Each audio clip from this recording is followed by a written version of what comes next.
सभी को नमस्कार। आज के इस सेशन में हम बात करेंगे जो संस्कृत व्याख्या था। फर्स्ट ग्रेड जो भर्ती अभी आ रखी है उसके लिए टेस्ट सीरीज जो लॉन्च की थी 22 नवंबर 2024 को। तो जो 22 नवंबर 2024 का जो प्रश्न पत्र था अपने टेस्ट सीरीज में, उसको आज हम यहाँ पर सोल्व करेंगे। उसका हम संग का समाधान करेंगे। और देखो, मैंने आपको ये भी बताया था कि जो पहला टेस्ट होगा वो पहला टेस्ट विभिन्न भर्तियों में, जैसे आरपीएससी की फर्स्ट ग्रेड, सेकंड ग्रेड या और कोई वैकेंसी जिसमें संस्कृत से संबंधित प्रश्न पूछे गए हैं, और अपना पहला टॉपिक था संज्ञा प्रकरण। तो संज्ञा प्रकरण से जितने भी प्रश्न पूछे गए हैं उन प्रश्नों को इस टेस्ट में संकलित किया गया है। पहला टेस्ट उन्हीं प्रश्नों का था। तो देखिए, एक बार हम देखते हैं कि आरपीएससी का क्या स्टैंडर्ड रहता है, किस प्रकार से वो प्रश्न पूछते हैं, वास्तव में आपकी तैयारी किस प्रकार की चल रही है या आप किस गहनता से आप तैयारी कर रहे हैं। तो देखिए, पहला प्रश्न लिखा हुआ है, पुत्र अंत्यम पुत्र अंत्यम हल इत स्यात्। बिल्कुल आसान प्रश्न, जहां से संज्ञा प्रकरण स्टार्ट होता है, हल अंत्यम सूत्र है, वहीं का प्रश्न है। पुत्र अंत्यम हल इत स्यात्, अंत्यम हल इत स्यात् कि कहां पर अंतिम हल यानी व्यंजन इत संज्ञक होता है, कौन सी अवस्था में होता है, ये आपने बहुत अच्छे से पढ़ा है। और जो पहला सूत्र है हल अंत्यम, उसी की वृत्ति लिखी हुई है, उपदेश से अंत्यम हल इत स्यात्। ये सीनियर टीचर 2022 डिपार्टमेंट में पूछा गया है, जो संस्कृत विभाग की वैकेंसी थी उसमें पूछा गया है। देखिए, आप यहाँ पर जो वर्ष लगा हुआ है उस वर्ष को अच्छे से देख लें। कुछ जगह जो प्रिंटिंग है, प्रिंटिंग में त्रुटि हो गई है। तो देखो, पुत्र अंत्यम हल इत्स्यात्, कहां पर ये पूछा है उन्होंने कि कहां पर अंतिम हल इत संज्ञक होता है। तो वो है, देखिए, अक्षरे में नहीं होता, उच्चारणे में नहीं होता, आदेशे में नहीं होता, तो किस में होता है, उपदेशे। कि उपदेश अवस्था में अंतिम हल इत संज्ञक होता है। आपने माहेश्वर सूत्रों का जब अध्ययन किया, आई ऊण, तो वहां पर इत संज्ञक था, वहीं पर इसका अध्ययन कर लिया था।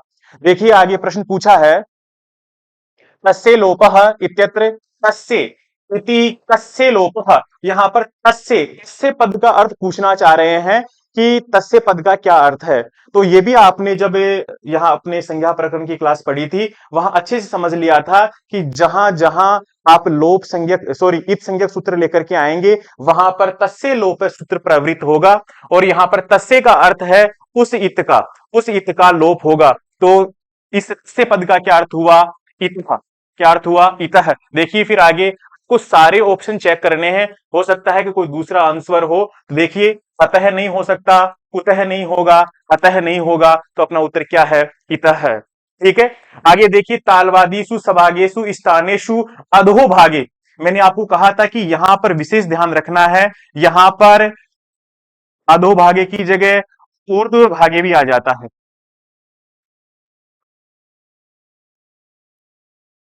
ऊर्ध्व भागे, तो आपको ध्यान रखना है, ऊर्ध्व भागे आएगा, वहां पर उदात संज्ञा, उच्चई रुदात है। और यहां पर तालवादीसु सभागेशु स्थानेषु अधोभागे निष्पन्नो अच, निष्पन्न अच की कौन संज्ञा होगी, अनुदात संज्ञा होगी। आपको वृत्ति को भी अच्छे से देखना है। जो अपने संस्कृत में संस्कृत व्याकरण संज्ञा प्रकरण की जो समरी क्लास थी, वहां पर मैंने प्रत्येक सूत्र की व्याख्या अलग से बताई है, प्रत्येक सूत्र की वृत्ति के साथ में व्याख्या बताई है। तो उस क्लास को आप जरूर देखें।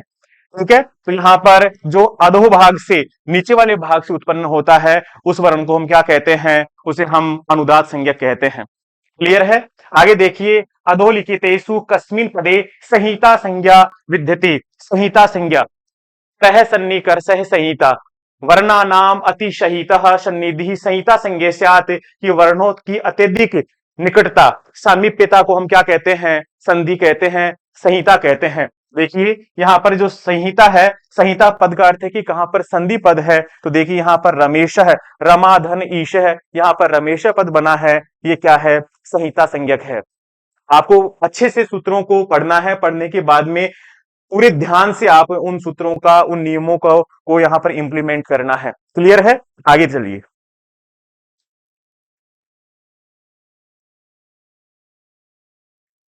आगे देखिए,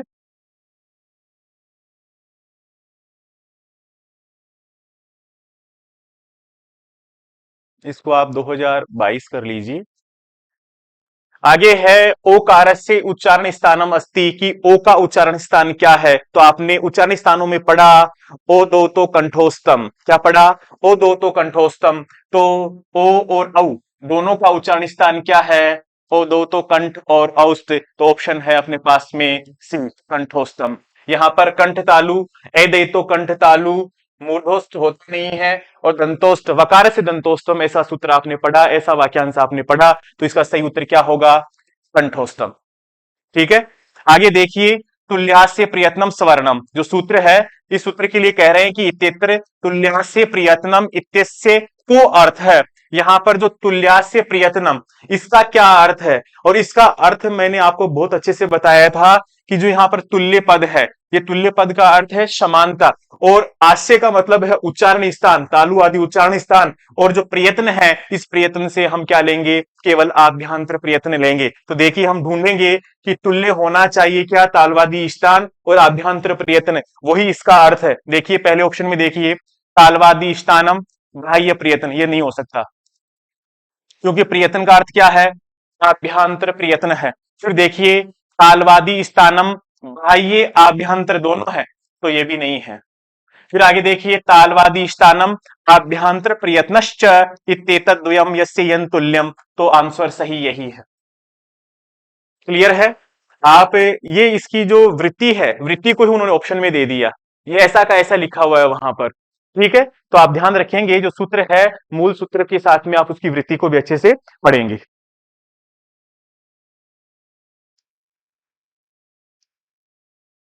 आगे देखिए, फिर आया है जय इत्यस्य बाह्य यत्न कह, जय इत्यस्य बाह्य यत्न कह, जो जय है उसका बाह्य यत्न क्या है। देखो आपको इस प्रश्न को हल करने के लिए दो तरीके बताए थे मैंने। पहला तरीका तो क्या बताया था कि आप उनके वर्ग के वर्ण के अनुसार याद कर सकते हैं। जैसे मैंने दो टुकड़े करके बताया था, एक तो वर्ग का पहला और दूसरा अक्षर, एक तीसरा चौथा और पांचवा अक्षर, ये वर्ग के टुकड़े करके अलग से बताए थे। एक खर प्रत्याहार का अलग से बताया था, हर्ष प्रत्याहार का अलग से बताया था। तो यहाँ पर जो झ है, वो झ कौन सा वर्ण है वर्ग का, च छ ज झ, चौथा वर्ण है। कौन सा वर्ण है, चौथा वर्ण है। तो यहाँ पर देखिए, जो खर प्रत्याहार के वर्ण है, वो वर्ग का पहला, दूसरा, श श श होते हैं, और जो हर्ष प्रत्याहार के वर्ण हैं, उनमें वर्ग का तीसरा, चौथा, पांचवा य व र ल और ह वर्ण होते हैं, और इनका अलग अलग मैंने आपको बताया था कि इसके लिए तो आएगा विश्व। आप यहां पर वी से विवार, स्व से श्वास, ऐसे अघोष लिखेंगे, और यहां पर मैंने लिखवाया था नाघोष। तो यहां पर ना से नाद, घो से घोष, और स से संवार, इस प्रकार मैंने लिखवाया था। आप इन वर्णों को इस तरह से आप याद करेंगे। देखिए, ना घोष हर्ष विश्व खर, ऐसे याद करवाया था। तो यहां पर देखिए, हर्ष प्रत्याहार का वर्ण आ गया, चौथा वर्ण आ गया। तो यहां पर सही ऑप्शन क्या होना चाहिए, नाद घोष और समार। देखिए नाद घोष और समार कहां पर है, नाद घोष और समार, ये ऑप्शन है। तो सही उत्तर क्या है इसका, ड है। ठीक है, इस तरह से आप प्रत्येक वर्ण का याद रखेंगे, ताकि आपके प्रश्न एग्जाम में गलत नहीं हो। आगे देखिए, फिर लिखा है संहिता विधायकम सूत्रम अस्ति, संहिता विधायक सूत्र क्या है। अच्छे से जो चारों ऑप्शन है उनको पढ़ेंगे, जल्दबाजी नहीं करेंगे। देखिए लिखा हुआ है, पहला सूत्र है परः सन्निकर्ष, परः सन्निकर्ष नहीं लिखा, सन्निकर्ष परः संहिता, यानी सूत्र को मैनिपुलेट कर दिया। तो इसका मतलब ये मूलतः सूत्र लिखा हुआ नहीं है, ये इसका आंसर नहीं है। फिर देखिए, हलोनंतरः संयोग है, ये तो संयोग संज्ञा करता है। आदिरंतेन सहेता, ये प्रत्याहार संज्ञा करता है। तो अपना ऑप्शन क्या है फिर लास्ट में, प्रह सन्निकर्ष संहिता। आप इसका विशेष ध्यान रखेंगे, जब मैंने इन सूत्रों का अध्ययन करवाया आपको, तो उस टाइम में बताया था कि आप जो विसर्ग है इसका भी ध्यान रखेंगे, और जो इनका क्रम है उसका भी ध्यान रखेंगे, कि सूत्र मूलतः जैसे लिखा हुआ है वैसे ही आपको उत्तर में लिखना है। तो इसका सही उत्तर क्या है, प्रसन्निकर्ष संहिता।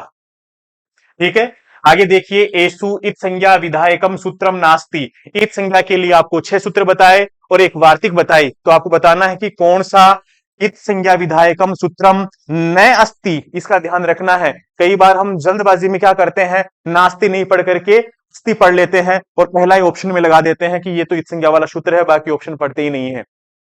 ठीक है, तो इसका ध्यान रखेंगे कि एषु इत संज्ञा विधायकम सूत्रम नास्ति, तो देखेंगे लैसक व तदीते इत संज्ञा वाला सूत्र है। सह प्रत्यय ये भी है। आदिरंतेन सहेता ये प्रत्याहार संज्ञा करता है, ये इत संज्ञा का सूत्र नहीं है। और चूटू है वो इत संज्ञक है, इत संज्ञा करने वाला सूत्र है। च वर्ग की और ट वर्ग की इत संज्ञा करता है। पढ़ा है ना आपने, प्रत्यादहु चूटू इतौ इस्तः, ठीक है ना। तो ये इत संज्ञा वाला सूत्र है, तो ऑप्शन अपना सही क्या होगा, स होगा। ये प्रत्याहार संज्ञा करने वाला सूत्र है, इत संज्ञा करने वाला सूत्र नहीं है। आगे देखिए, निम्न वर्णा नाम उच्चारण स्थान संदर्भे समुचितम विकल्पम चिनुत। आप उच्चारण स्थान के संदर्भ में नीचे कुछ वर्ण लिखे हैं, इनका सही विकल्प चुनना है। सॉरी, देखिए कंठ के लिए आपको एक वाक्यांश याद करवाया था, कु है विसर्जनिया नाम कंठ है, कि ए और कै वर्ग है और विसर्ग इनका कंठ होता है। देखिए ए तो आ गया, वह भी आ गया, कै वर्ग का है भी आ गया, लेकिन न नहीं है, न तो तय वर्ग में आता है, इसका मतलब ये ऑप्शन तो नहीं है। फिर देखिए नासिका से यम गणना नाम नासिका च, तो य म ग और ज ये नहीं है, ये किस में आता है, च वर्ग में आता है, तो ये भी नहीं है। फिर देखिए लृ तु ल और श, लृतुलशा नाम दंता, ये ऑप्शन सही है। आप प्रत्येक ऑप्शन को बहुत अच्छे से चेक करेंगे, चेक करने के बाद में आश्वस्त हो जाएं कि इसका उत्तर यही है, उसके बाद में आप उस ऑप्शन को भरें। ठीक है, देखिए ये सीनियर टीचर एग्जाम 2022 में पूछे गए हैं।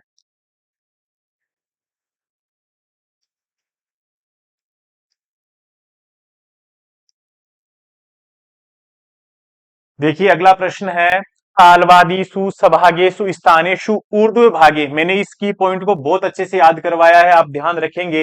एग्जाम में या तो उच्च ही आएगा या फिर ऊर्ध्व भागे आएगा, और ऊर्ध्व भाग से निष्पन्न होने वाला जो अच है उसकी कौन सी संज्ञा होगी। अभी पहले एक प्रश्न आया था, किसी दूसरे एग्जाम में पूछा गया, वहां पर अधो भागे था और यहाँ पर क्या लिखा हुआ है, ऊर्ध्व भाग है। तो जो ऊर्ध्व भाग है उससे उत्पन्न होने वाला अच क्या कहलाता है, उच्चैरुदातः। तो कौन संज्ञा हो जाएगी इसकी, उदात संज्ञा हो जाएगी। ये सीनियर टीचर एग्जाम 2022 में पूछा गया। बिल्कुल आसान आसान प्रश्न है, लेकिन आपको बिल्कुल समझदारी रखनी है, पैसेंस के साथ में अच्छे से पढ़ करके उनका उत्तर देना है। फिर देखिए आगे लिखा है, र वर्ण से उच्चारण स्थानम अस्ति, कि र का उच्चारण स्थान क्या है।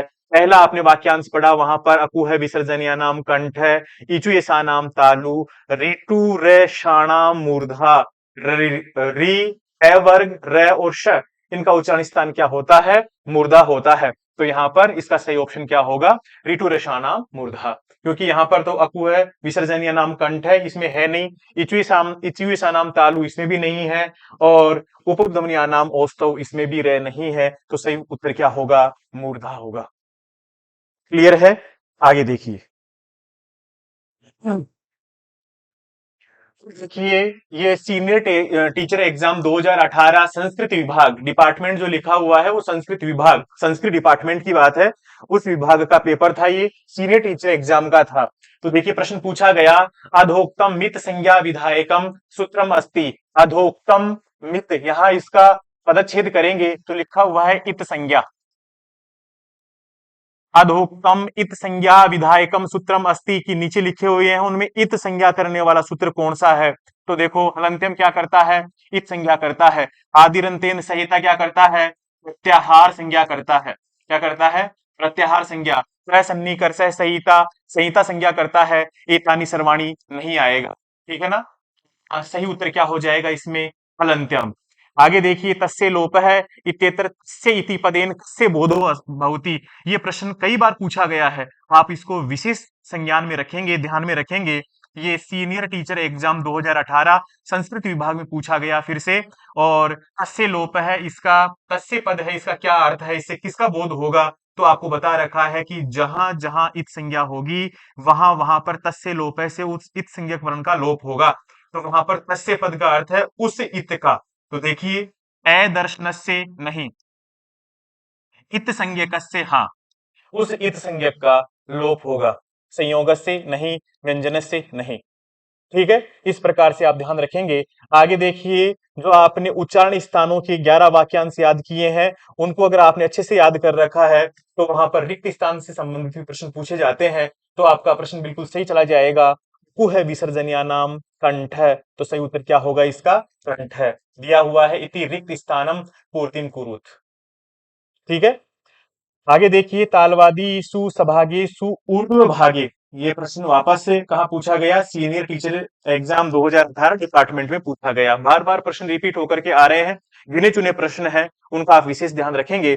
तो देखिए यहाँ पर ऊर्ध्व भागे, ऊर्ध्व के लिए आप उच्चई शब्द भी प्रयोग में ला सकते हैं। उच्चई रुदात है, तो यहाँ पर कौन संज्ञा करेगा? ये उदात संज्ञा करेगा। ये वृत्ति लिखी हुई है, इस वृत्ति का आप ध्यान रखेंगे। ठीक है, फिर देखिए सूत्र है एक, तुल्यास्य प्रयत्नम स्वर्णम, तो वहां पर यहाँ पर रिक्त स्थान दे दिया कि कहा कि इस सूत्र को पूरा लिखो, तो यहाँ पर लिखा हुआ है तुल्यास्य प्रयत्नम, आगे क्या लिखा हुआ है? स्वर्णम, तो देखो यहाँ पर लिखा हुआ है स्वर्णम। और ये प्रश्न सीनियर टीचर एग्जाम 2016, 2018 और 2018 डिपार्टमेंट में 3 बार पूछा गया। ठीक है ना, तो सूत्रों को आप विशेष ध्यान रखेंगे। प्रत्येक सूत्र के विसर्ग और लास्ट में वो आकारांत है या अकारांत है, उसका विशेष ध्यान रखेंगे। ठीक है, तो यहाँ लिखा हुआ है तुल्यास्य प्रयत्नम स्वर्णम। ठीक है ना, विवृत है, विवृत आभ्यंतर प्रयत्न है, और स्पर्श है कादियो मावसाना स्पर्शा, और सवृत है वो उदात अनुदात और सवृत संज्ञा, ये आपने अच्छे से पढ़ रखे हैं। आगे देखिए,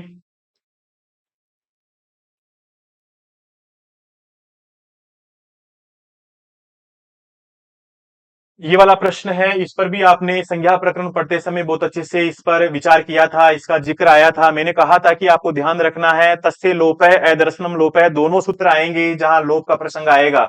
तो यहाँ पर मैंने आपको ये बताया था कि हलंत्यम से अंतिम इत संज्ञक वर्ण, सॉरी अंतिम हल वर्ण की इत संज्ञा होगी, और जिसकी इत संज्ञा होती है वहां पर तस्य लोप से उसका लोप हो जाता है। तो किसी स्टूडेंट ने कहा कि हमें लोप पता नहीं है क्या होता है, तो उसको बताने के लिए, लोप संज्ञा बताने के लिए एक सूत्र आया, वो था अदर्शनम लोपः असक्तस्या दर्शनम लोप संज्ञम स्यात्, कि शास्त्र से जो प्राप्त हो गया है वो दिखाई नहीं पड़ रहा, उसे हम क्या कह रहे थे? लोप कह रहे थे। तो कहना चाहता है कि लोप संज्ञा करने वाला सूत्र कौन सा है? तो पहला सूत्र ही आ गया, देखिए अदर्शनम लोपः। तस्य लोप भी आपको साथ में मिलेगा, लेकिन आपको सावधानी रखनी है, तस्य लोप है सूत्र उसका लोप कर देता है इस संज्ञा वाले का, और ये लोप बता रहा है, नामकरण कर रहा है कि लोप किसको कहेंगे हम। तो यहाँ पर इसका सही उत्तर क्या होगा? अदर्शनम लोपः। हलंत्यम से इत संज्ञा होती है, तुल्यास्य प्रयत्नम सवर्णम से स्वर्ण संज्ञा होती है। आगे देखिए, फिर लिखा है पर है सन्निकर्षः, यहाँ पर रिक्त स्थान दे दिया। मैंने कहा था कि सूत्रों को आप अच्छे से देखेंगे, वहां से काफी प्रश्न पूछ लिए जाते हैं। ये वाला प्रश्न है वो 2 बार पूछा गया, सीनियर टीचर एग्जाम 2018 और आरपीएससी लेक्चर 2018, 2 बार ये प्रश्न पूछा गया। तो इसका सही उत्तर क्या होगा? प्रसन्निकर्षः संहिता, प्रसन्निकर्षः संहिता। ठीक है, देखिए संयोग हलोनंतरा संयोग है, प्रयत्न नहीं है, संहिता, और वियोग नहीं है, तो सही उत्तर क्या है? संहिता। आप चारों ऑप्शन जरूर पढ़ें, चारों विकल्प जरूर पढ़ेंगे। ठीक है ना, फिर आगे लिखा है ऋतु रसाणाम उच्चारण स्थानम किम, जो ऋतु रसाणाम है इनका उच्चारण स्थान क्या है? री, एवर, र और श का उच्चारण स्थान क्या है? तो आपने अच्छे से याद कर रखा है, ऋतु रसाणाम मूर्धा। वेरी गुड, तो इसका उत्तर क्या है? मूर्धा। अकु है विसर्जनीय नाम कंठ, ऋटुरषाणाम मूर्धा, इचुयशानाम तालु, वकार से दंतोस्तम। आपने अच्छे से याद कर रखे हैं, आपको पता है कि इनका उच्चारण स्थान क्या है। नेक्स्ट देखिए, फिर देखिए उच्चारण यत्न कति विधा अस्ति, जो उच्चारण यत्न है, यत्न कितने प्रकार के हैं? यत्न विचार आपने पढ़े हैं, तो यत्न कितने प्रकार के हैं? 2 प्रकार के हैं। कौन कौन से हैं? आभ्यंतर और बाह्य। बिल्कुल आसान प्रश्न का पूछा गया आरपीएससी लेक्चरर 2018 एग्जाम में, तो इसका उत्तर क्या होगा? द्विधा। ठीक है, आगे देखिए, सुबंतस्य तिगंतस्य च संज्ञा भवति, आपने संज्ञा प्रकरण का लास्ट का सूत्र पढ़ा, सुप तिगंतम पदम। सुबंत जो 21 प्रत्यय हैं, तिगंत जो 18 प्रत्यय हैं, ये जिनके लास्ट में जुड़े हुए होते हैं उनको हम क्या कहते हैं? सुबंत और तिगंत कहते हैं। यानी शब्द रूप और धातु रूप है, उनकी कौन संज्ञा होती है? सुप्तिगंतम पदम। कौन संज्ञा होती है? सुप्तिगंतम पदम। तो सही आंसर क्या है इसका? सुप्तिगंतम पदम। सम्मेलनम होगा नहीं, सवृत होगा नहीं, और विवृत होगा नहीं। ठीक है ना। ये प्रश्न भी बहुत बार पूछा गया, senior teacher exam 2016, 2018, RPSC lecturer 2018, 3 बार ये प्रश्न पूछा गया। तो आप इस उत्तर को भी अच्छे से और देख लेंगे। फिर देखिए आगे आया है, आभ्यंतर प्रयत्नानि संति। आभ्यंतर प्रयत्न है वो कितने प्रकार के हैं। देखो इसका प्रश्न भी आपको जब संज्ञा प्रकरण में आया उस टाइम में मैंने आपको बताया था कि जब विशेष रूप से ये देख करके पूछे कि सिद्धांत कौमुदी में, सिद्धांत कौमुदी को वैयाकरण सिद्धांत कौमुदी भी कहते हैं। देखिए मैं लिख देता हूं, वैयाकरण सिद्धांत कौमुदी आचार्य भट्टोजी दीक्षित की रचना है। इसके अनुसार तो इसका नाम वैयाकरण सिद्धांत कौमुदी भी आता है और सिद्धांत कौमुदी भी आता है। आपको कंफ्यूज बिल्कुल नहीं होना है, ठीक है। सिद्धांत कौमुदी के अनुसार तो कितने हैं, 4। और अगर आपको सीधा ही पूछे तो आपको लगाना है 5। किसके अनुसार, लघु सिद्धांत कौमुदी के अनुसार। किसके अनुसार, लघु सिद्धांत कौमुदी के अनुसार कितने होते हैं, 5 प्रकार का होता है। अधिकतर अपने आरपीएससी की जितनी भी एग्जाम्स हैं, जैसे फर्स्ट ग्रेड है, सेकंड ग्रेड है, वहां पर लघु सिद्धांत कौमुदी को ही सिलेबस में जोड़ा गया है। तो आपका उत्तर होना चाहिए 5। अगर वो आगे चल के ये पूछे कि सिद्धांत कौमुदी के अनुसार अभ्यंतर प्रयत्न कितने हैं, तब आपका ऑप्शन कितना होना चाहिए, 4 वाला होना चाहिए। तो इसका राइट आंसर क्या है, 5। और वैसे 4 इसमें दिया भी नहीं है, तो कंफ्यूज वाली तो स्थिति पैदा नहीं होती, ठीक है ना। फिर भी आपको ध्यान रखना है।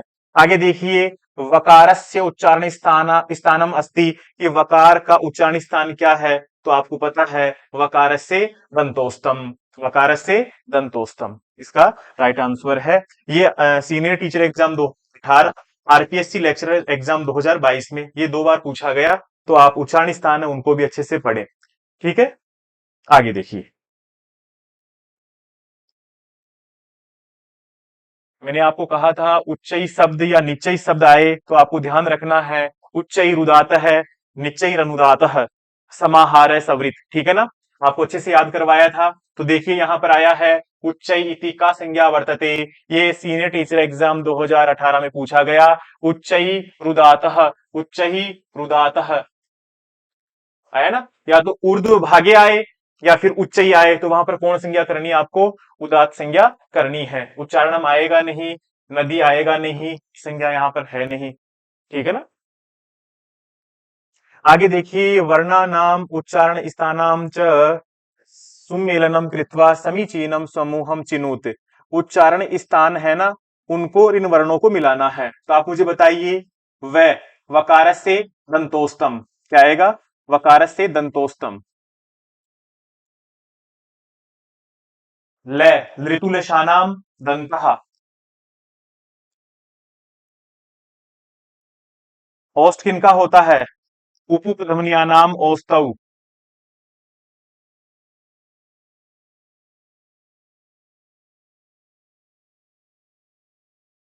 औस्तौ। तालु किनका होता है, कीचु ये सानाम तालु।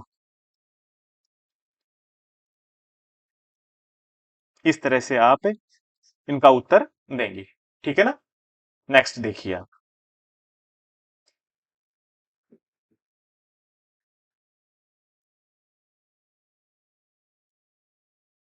ठीक है ना। यहां पर ये आया है, देखिए ये का क्या है, कीचु ये सानाम तालु चला गया था। बै कौन से वर्ग में आता है, पै वर्ग में आता है। तो उपध्वनियानाम औस्तौ ये आपने देख लिया है।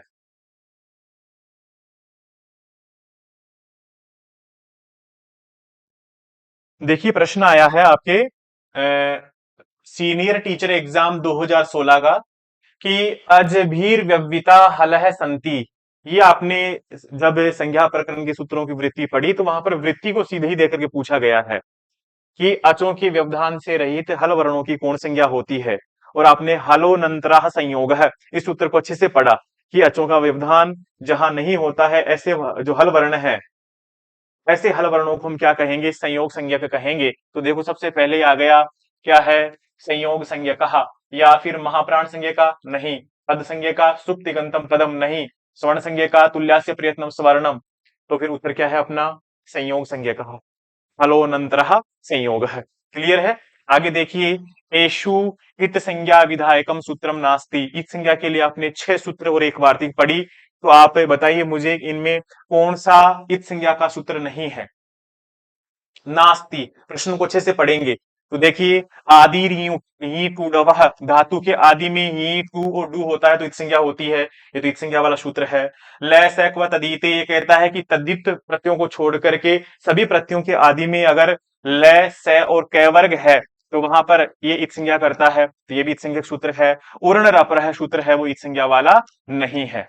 ठीक है ना। हल अंत्यम भी उपदेश अवस्था में अंतिम हल की संज्ञा करता है, तो आंसर क्या हो गया आपका, उरण रपर। ठीक है, आगे देखिए, हल अंत्यम इति सूत्रेण संज्ञा भवति, कौन संज्ञा करता है ये तो आपका पहला सूत्र ही है, 3-4 बार इससे संबंधित प्रश्न पूछ लिए गए, आपको पता है कौन संज्ञा करता है, ये इत संज्ञा करता है।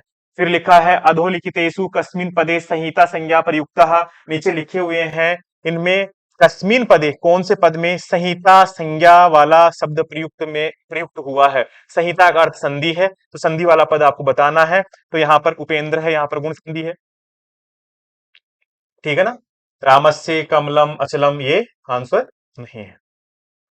फिर आगे देखिए,